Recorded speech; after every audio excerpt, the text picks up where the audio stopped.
Have you ever noticed how modern dating feels like a constant power struggle? Expectations are rising, standards are confusing, and reality doesn't match the fantasy. Today, we're going to uncover the harsh truth about modern women's expectations and why so many relationships fail because of them. One of the most damaging patterns we see in modern relationships is the rise of unrealistic standards. Expectations have always existed, but in today's world, they've been amplified by social media, movies, and cultural narratives that present relationships in a completely distorted way. Many modern women no longer desire a partner, they desire a fantasy. And the problem with fantasies is that they collapse the moment reality enters. Let's break it down. A man is now expected to be strong and masculine in his presence, but at the same time, he must be emotionally vulnerable at every command. She wants him to be the protector who never bends under pressure, yet also the emotional sponge who absorbs all of her feelings without question. Do you see the contradiction? These are two opposing roles. A man cannot simultaneously be the unshakable rock and the endlessly soft cushion. And yet, this is the paradox many modern women demand. Then comes the financial expectation. Women proudly declare independence, but when it comes to relationships, the script suddenly changes. Independence becomes selective. Many still expect the man to fully provide, carry the financial burden, and live up to a lifestyle standard that may not even be realistic for his current stage of life. He must be successful, ambitious, and always rising, but she feels no need to contribute in the same measure. What this creates is not partnership. It creates imbalance where love is measured in material terms and affection becomes conditional upon status. It doesn't end there. Many women also want a man who is both dominant and submissive on command. They want him to take charge when it suits them, but step back and comply whenever they feel challenged. This kind of control dynamic is not only contradictory, but also deeply unhealthy. True masculinity thrives in consistency, not in being constantly reshaped to fit someone else's moods or desires. A man who is strong one moment and submissive the next isn't being authentic, he's being manipulated. And no authentic relationship can survive under manipulation. Another unrealistic demand is perfection in character. Women expect men to be endlessly patient, endlessly understanding, and endlessly available. Yet when men express their own needs, suddenly it's seen as weakness or complaining. This expectation reduces men to machines, not humans. They are told to suppress their struggles while carrying the full weight of hers. Over time, this imbalance creates resentment because every human being, no matter how strong, needs space to breathe and to be vulnerable. What makes these standards even harsher is the role of comparison culture. Social media showcases the highlight reels of relationships, lavish gifts, romantic getaways, flawless moments. Many women internalize these portrayals as the baseline of what they deserve. If their man cannot take them on a luxury vacation or shower them with constant grand gestures, he is seen as inadequate. What they fail to see is that most of these perfect relationships online are staged, curated, or fueled by temporary excitement rather than long-term depth. But once a woman believes these illusions, her expectations rise beyond what any normal, grounded relationship can provide. Psychologically, this creates a dangerous loop. Women begin to equate love with constant excitement and reward. If the man is not stimulating her with surprises, validation, or upgrades in lifestyle, she assumes the relationship is failing. In reality, true love thrives in stability, not in constant dopamine hits. But when stability is misinterpreted as boredom, women leave good men behind in search of thrills that rarely last. This is the harsh truth about unrealistic standards. They don't just demand too much from men, they sabotage women themselves.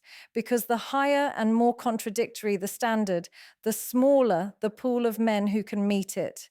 And even when they do meet such a man, sustaining the relationship becomes nearly impossible, as no human being can consistently fulfill a fantasy without cracks showing through. One of the most overlooked yet destructive dynamics in modern relationships is the gap between entitlement and contribution. Too many women today walk into relationships with a mindset of, what can I get, rather than, what can I give? And when entitlement outweighs contribution, the balance of love collapses. A relationship is not built on demands, it is built on reciprocity. But the harsh reality is that many modern women expect high value treatment without offering equal value in return. Let's begin with entitlement itself. It often shows up in subtle ways.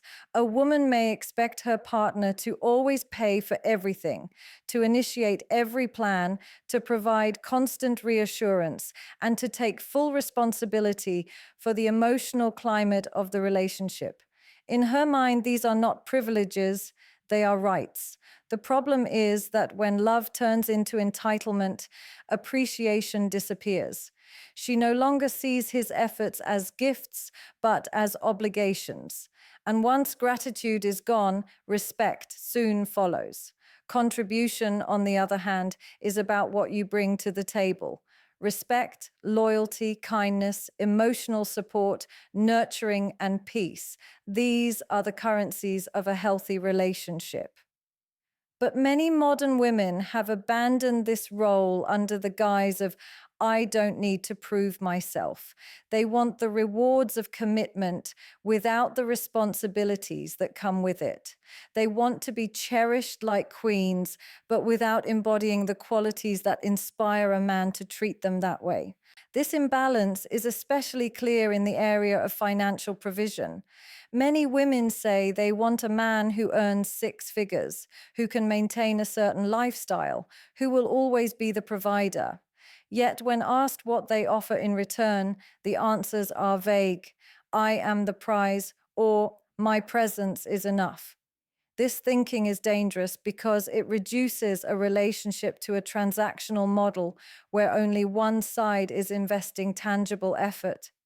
A man who constantly gives without receiving respect or peace in return will eventually feel used, not loved. Psychologically, entitlement stems from conditioning. From a young age, many women are taught to expect that men should carry the burden of provision, protection, and pursuit. While men are raised with the mindset of sacrifice, women are often raised with the mindset of being chosen. This creates an unconscious imbalance. Men enter relationships thinking of what they must give, while women enter thinking of what they must receive. When this belief system is not challenged, entitlement becomes the default lens. But here's the problem: entitlement never leads to fulfillment. A woman who only takes will never feel satisfied because her happiness depends on the man's endless giving. And no man, no matter how generous or devoted, can keep pouring into a relationship where his efforts are unrecognized or unmatched. Contribution is what creates mutual investment, and mutual investment is what creates security. Without it, relationships become one-sided contracts that eventually collapse under resentment. Another form of entitlement appears in emotional demands. Many women expect men to be their constant emotional anchor, to listen, to comfort, to absorb their moods, while rarely offering the same stability back. When he is stressed or vulnerable, his struggles are often dismissed as weakness. But when she is upset, his role is to drop everything and attend to her needs. This double standard is not love, it is emotional exploitation. Contribution means both partners are safe to lean on each other.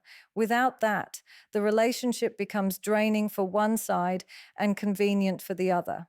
Social media has amplified this entitlement by glorifying one sided luxury. Influencers showcase men showering women with gifts, trips, and attention, while the woman's role is simply existing. This narrative teaches young women that their value is inherent, while a man's value is measured by what he can give. But in reality, true partnership is about reciprocity, not exploitation. When women adopt the belief that they are automatically the prize, they stop developing the qualities that make them valuable in a lasting relationship. At its core, the entitlement versus contribution issue is about fairness. A healthy relationship is not 50-50; it's 100-100. Both partners must bring their best selves forward. A woman who expects everything while giving nothing is not seeking love, she is seeking servitude. And a man who accepts this imbalance is not experiencing partnership, he is experiencing exhaustion. One of the greatest contradictions in modern relationships is the confusion between independence and partnership. Women today often say, I don't need a man. Yet, in the same breath, they expect him to take full responsibility for finances, protection, and emotional stability. This contradiction is not only confusing for men, but also self-sabotaging for women because it creates a constant power struggle instead of harmony. The idea of independence is often misunderstood. True independence means being able to stand on your own 2 feet, to manage your own life, and to take accountability for your choices. It means you can survive without relying on someone else to carry you. But in modern relationships, independence has been twisted into a slogan rather than a lifestyle. Many women claim independence to assert power, but when it comes to the responsibilities of adulthood, bills, responsibilities, sacrifices, they conveniently shift those burdens back onto the man. This selective independence is one of the biggest sources of relational tension. For example, a woman might insist that she wants equality and freedom in decision making, yet when financial matters arise, she still expects the man to pay. She wants the title of being independent without practicing the accountability that comes with it. This creates a double standard: independence when it benefits her, but traditional dependency when it benefits her even more. Partnership, on the other hand, is about shared responsibility. It is not about erasing gender roles, but about balance. In a partnership, both people bring something to the table and both carry parts of the load. A man may still take pride in being the provider, but when it becomes an expectation rather than a choice, resentment begins to grow. True partnership honors contribution from both sides, whereas selective independence demands freedom without sacrifice. This confusion also plays out emotionally. Many modern women demand space, freedom, and autonomy, yet still expect their partners to be their emotional anchor 24/7. They want to be untouchable when it comes to accountability, but fully supported when it comes to comfort. The message becomes, I want to be independent in my choices, but I want you to carry the consequences with me. This is not independence, it is avoidance. And no man can thrive in a relationship where his role is reduced to damage control. The influence of culture and media has fueled this confusion. Women are told they should be independent, powerful, and self-sufficient, but at the same time, movies and social platforms still glorify the idea of a man who spoils, provides, and sacrifices unconditionally.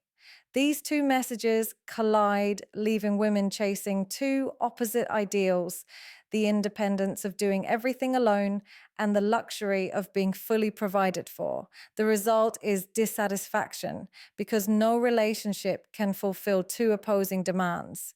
What is often overlooked is that independence and partnership are not enemies. They can coexist, but coexistence requires clarity. A truly independent woman knows how to care for herself and contributes meaningfully to her relationship. She doesn't demand partnership out of entitlement. She chooses partnership out of love. Yet many modern women mistake independence for power and partnership for submission, which prevents them from experiencing the balance both roles can bring.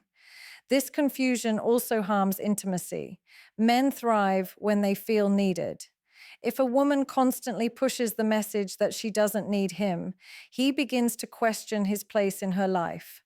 But if she also demands provision, support, and protection, he feels trapped between irrelevance and obligation. Independence without contribution makes a man feel unnecessary, while partnership without respect makes him feel used. Both dynamics slowly destroy the foundation of trust and security. At its core, the confusion between independence and partnership is about identity. Women want to be seen as strong and capable, but also want the security of a man's traditional role. The problem is not wanting both, it's refusing to acknowledge the responsibilities that come with both. Independence is not just a word, it is a practice. Partnership is not just a demand, it is an exchange. Until this confusion is resolved, relationships will remain a battlefield of contradictions rather than a sanctuary of balance. One of the strongest forces shaping modern relationships is the concept of hypergamy, the natural tendency for women to seek partners who are equal to or above them in status, success, and stability. On its own, hypergamy is not new. It has existed for centuries as a survival instinct, where women sought security and protection in men who could provide. But in today's age, where opportunities and resources are more accessible, hypergamy has taken on a distorted form, fueled by social media, dating apps, and the illusion of unlimited choice. In the past, a woman's options were limited to her community, her social circle, or the men she encountered through family and work. Today, a woman can open an app and instantly have hundreds of men vying for her attention. She can scroll through profiles of men from around the world, each presenting their best photos, best achievements, and carefully curated lifestyles. This abundance creates the illusion that there is always someone better just one swipe away. The problem is not having options, it is the psychology of choice overload. When humans are faced with too many options, they struggle to commit because the mind begins to fear missing out on something superior. For women, this plays out as constantly comparing men, always holding out for someone taller, richer, more attractive, or more exciting. The man she has may be good, but what if there is a better one waiting in her inbox? This mindset sabotages relationships before they even have the chance to grow. Hypergamy in its modern form also raises standards to an unrealistic level. Many women now dismiss average men, not because these men lack good character, loyalty, or stability, but simply because they do not meet the inflated expectations created by constant exposure to high-value images online. A man who earns a decent living and treats her with respect is no longer enough because she has seen men who earn 10 times more or live lifestyles far beyond her reality. This breeds dissatisfaction even when she is already with a genuinely good man. Another effect of choice overload is the inability to value what is already present. Relationships require patience, investment, and time to grow. But when women constantly believe that something better might appear, they struggle to fully commit. They keep one foot in the relationship and one foot out, waiting for the next opportunity. This grass is greener mentality not only prevents deep connection, but also creates insecurity in men who feel they are competing not just with other men in her life, but with the endless pool of digital options she carries in her pocket. The irony is that choice overload often leads to worse outcomes, not better ones. Studies in psychology show that people who have too many options end up less satisfied with the choice they eventually make because they constantly wonder if they could have done better. For women, this means that even when they settle down with a man, they may feel restless, comparing him to the fantasy of men they once had access to but never truly knew. The result is chronic dissatisfaction, an inability to appreciate stability because they are addicted to the excitement of possibility. Hypergamy, when left unchecked, also creates imbalance in relationships. If a woman constantly seeks to trade up, she never invests in building with the man she has. She focuses on what she can gain rather than what she can give. This mindset is destructive because real partnership is not about finding perfection, it is about growing together. But when women are caught in the loop of hypergamy and choice overload, they don't see growth, they only see comparison. At its root, the issue is not that women desire security, success, or ambition in a man. The problem lies in how these desires become distorted by abundance. Too many choices create confusion. Too much comparison creates dissatisfaction. An unchecked hypergamy, magnified by social media, turns relationships into transactions rather than commitments. One of the most overlooked problems in modern relationships is the lack of self-reflection. Many women today demand qualities in men that they have not cultivated in themselves. They want a man who is disciplined, emotionally intelligent, financially stable, and deeply committed, yet they rarely pause to ask, am I embodying these same traits? Without self-reflection, expectations become one-sided fantasies, and relationships fall apart under the weight of hypocrisy. Take discipline as an example. A woman may say she wants a man who is ambitious, hardworking, and focused on building a future. Yet she herself may lack direction, consistency, or accountability. She wants him to push forward while she remains stagnant. This is not partnership. It is dependency masked as desire. True reflection would ask, if I want a man who is disciplined, am I also disciplined in my own life? The harsh reality is that many do not ask this question because it forces them to face uncomfortable truths about their own shortcomings. The same is true with emotional intelligence. Women often expect men to understand their moods, communicate effectively, and provide emotional stability. But how many women practice emotional control themselves? How many regulate their tempers, communicate clearly without manipulation, or provide emotional support when their partner is struggling? Demanding emotional maturity without practicing it is hypocrisy.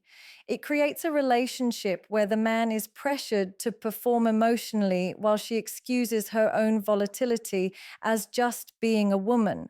Without self-reflection, growth never happens, and the cycle of blame continues. Financial stability is another area where self-reflection is missing. Women want men who are providers, men who have money, men who can maintain a certain lifestyle. But many do not reflect on their own financial discipline. Do they save, invest, or plan for the future? Or do they spend recklessly, expecting the man to clean up the consequences?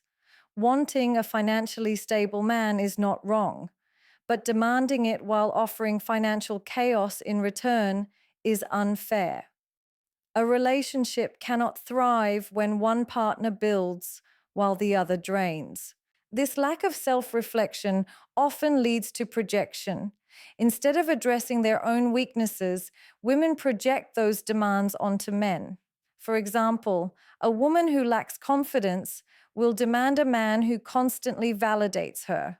A woman who struggles with discipline will expect a man who overcompensates with ambition. A woman who lacks emotional control will want a man who never reacts to her outbursts. In other words, instead of fixing the mirror, she blames the reflection. And over time, this becomes exhausting for the man, who feels as though he is carrying both his own role and hers. Social media intensifies this problem by glorifying the idea of standards without responsibility.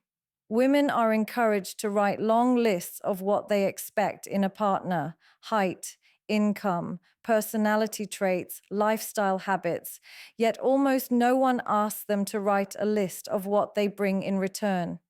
The culture pushes them to focus outward, not inward. As a result, women are trained to evaluate men while avoiding the uncomfortable process of evaluating themselves. Self reflection is replaced with self justification. Another consequence of avoiding self reflection is the inability to learn from past relationships. When things go wrong, many women blame the man entirely. He was toxic, he was immature, he was unworthy. Rarely do they stop and ask, what role did I play in the breakdown of this relationship? What patterns did I repeat? What behaviors of mine contributed to the problems? Without asking these questions, they carry the same unresolved habits into the next relationship, only to end up in the same place again. At its core, self reflection is about responsibility.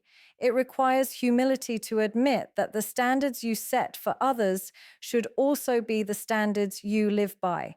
If you want loyalty, you must be loyal. If you want maturity, you must be mature. If you want financial stability, you must practice financial discipline. Without this internal accountability, standards become demands instead of reflections of shared growth. And when women skip this process, they set themselves up for endless disappointment because they are asking from men what they are unwilling to cultivate in themselves. Every choice comes with a price, and when it comes to relationships, unrealistic expectations carry one of the heaviest costs. Many modern women set standards so high, so contradictory, and so detached from reality that the very thing they desire most, love, stability, and partnership, slips further and further out of reach. The irony is that what they think will bring them happiness often becomes the very reason for their loneliness. The first cost is loneliness. When expectations rise to the point of perfection, most men are automatically disqualified. A woman might overlook men who are kind, hardworking, and loyal simply because they don't check every single box on her list. She dismisses the man who earns well but isn't a millionaire, or the man who is emotionally supportive but not flashy on social media. Over time, her pool of options shrinks, not because good men don't exist, but because her expectations eliminate them before they even get a chance. What remains is emptiness, because chasing perfection almost always ends in isolation. The second cost is dissatisfaction in relationships. Suppose she does find a man who meets many of her standards. Instead of appreciating him, she may constantly compare him to someone better in her imagination. If he provides financial stability, she will ask why he doesn't provide luxury. If he is emotionally available, she may complain that he is not dominant enough. If he is ambitious, she may resent that he spends too much time working. No matter what he gives, it feels insufficient because her expectations create a moving target. This dissatisfaction not only destroys the man's motivation to invest, but also robs her of the ability to feel secure and grateful. Another cost is missed opportunities for growth. Relationships are not about finding a perfect partner. They are about building with someone over time. But unrealistic expectations make women impatient. Instead of nurturing a relationship, they chase the next thrill, convinced that someone else will magically fulfill everything they want. This prevents them from experiencing the beauty of growth, the process of two people shaping each other, supporting each other, and building a future together. By chasing perfection, they lose the chance to create something real. There is also the cost of resentment from men. A man who feels he is constantly being measured against unrealistic standards will eventually stop trying. No matter what he does, it is never enough. He may provide, but she wants more. He may sacrifice, but she expects greater sacrifice. Over time, this pressure suffocates him. Instead of feeling loved, he feels like he is competing in a race he can never win. The cost for women here is subtle but devastating. They lose the respect, admiration, and devotion of the very men they wanted to impress. The psychological cost is even deeper. When women tie their happiness to unrealistic expectations, they create a cycle of perpetual disappointment. Each failed relationship confirms their belief that no good men are left, when in reality, good men were there all along. They just weren't perfect enough. This mindset erodes their ability to trust, to hope, and to feel content. The more they chase the fantasy, the more disconnected they become from reality, and the harder it becomes to feel satisfied with anything real. Lastly, the cost of unrealistic expectations shows up in time. Every year spent rejecting good men for being not enough is a year lost. As time passes, the options that once seemed endless begin to shrink, and the fantasy becomes harder to maintain. Many women wake up too late, realizing that in the pursuit of perfection, they overlooked genuine men who could have offered love, stability, and respect. Time is one resource that can never be recovered, and when it is spent chasing illusions, the cost is irreversible. The truth is simple but uncomfortable. Many modern women are not being sabotaged by men, but by their own expectations. Unrealistic standards, entitlement without contribution, confusion between independence and partnership, hypergamy fueled by endless options, lack of self-reflection, and the heavy cost of chasing fantasies. These are not outside obstacles, they are internal battles. A relationship cannot survive on contradiction. It cannot thrive on one-sided effort. It cannot grow when fantasy is valued more than reality. And it certainly cannot last when self-reflection is absent. Love demands balance. It requires gratitude, respect, responsibility, and most of all, authenticity. The harsh reality is this: when women hold on to unrealistic expectations, they may win attention, they may win short-term excitement, but they lose the very thing they want most: genuine love and lasting companionship. At some point, the mirror must be faced. The question is not only, what do I want in a man? The deeper question is, am I the kind of woman who can stand beside the man I desire? Because at the end of the day, relationships are not about perfection. They are about partnership, not about taking endlessly, but about giving wholeheartedly, not about fantasy, but about building a reality together. And only those who are willing to reflect, adjust, and grow will ever experience the depth and fulfillment that true love offers.